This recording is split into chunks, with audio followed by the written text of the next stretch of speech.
দিনে 9 জঙ্গির বাড়ি ধুলিসাৎ। কাশ্মীরে তল্লাশি জারি সেনাবাহিনীর। 72 ঘন্টায় 9 জঙ্গির বাড়ি ধুলিসাৎ। বান্দিপোরা, পুলওয়ামা সহ কাশ্মীরের একাধিক এলাকায় সেনাবাহিনীর টার্গেট দেশের মাটিতে গজিয়ে ওঠা জঙ্গিদের বাড়ি। ভারতের মাটিতে বসেই এসব জায়গায় তৈরি হয় নাশকতার ব্লুপ্রিন্ট। লস্কর জৈশ-ই মোহাম্মদ সংগঠনের সেই সব সদস্যদের বাড়ি ভেঙে গুড়িয়ে দেওয়া হচ্ছে। ভারতীয় সেনার তরফে রবিবার একটি বিবৃতি জারি করা হয়। সেখানেই জানানো হয়েছে, পেহেলগামের ঘটনার পর থেকেই সংঘর্ষ বিরতি চুক্তির লঙ্ঘন করছে পাকিস্তান। শনিবার মধ্যরাতেও ওপার থেকে গুলি বর্ষণ হয়। ভারতীয় সেনা ঘাঁটি লক্ষ্য করে গুলি ছোড়া হয়। টুটমারি গলি ও রামপুর সেক্টর এলাকায় এই ঘটনা ঘটে। পাল্টা জবাব দেয় ভারতীয় সেনাবাহিনী।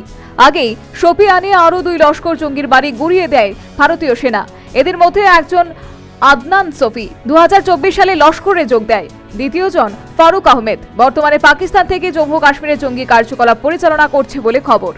ইতিমধ্যে জম্মু কাশ্মীরে সন্দেহভাজন 14 জন জঙ্গির তালিকা প্রকাশ করা হয়েছে। পেহেলগাম হামলায় এরাই লিঙ্কম্যানের কাজ করছিল বলে অভিযোগ। পুলিশ জানিয়েছে, কাশ্মীরে যে কোনো ষড়যন্ত্রমূলক বা সন্ত্রাসী কার্যকলাপ রুখতে অস্ত্র, নথি, ডিজিটাল ডিভাইস এবং অন্যান্য উপকরণ বাজেয়াপ্ত করার জন্য এবং প্রমাণ সংগ্রহ ও গোয়েন্দা তথ্য সংগ্রহের জন্য এই অভিযান চালানো হচ্ছে।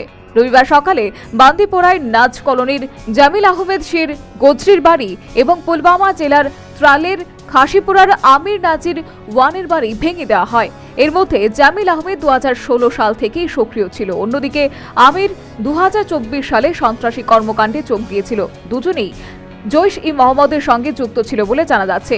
শনিবার জম্মু ও কাশ্মীর পুলিশের এক মুখপাত্র বলেন, সন্ত্রাসে মদতকারীদের বাড়ি ভেঙে ফেলার জন্য মোট 60টিরও বেশি জায়গায় অভিযান চালানো হয়েছে। National bureau report, news vanguard.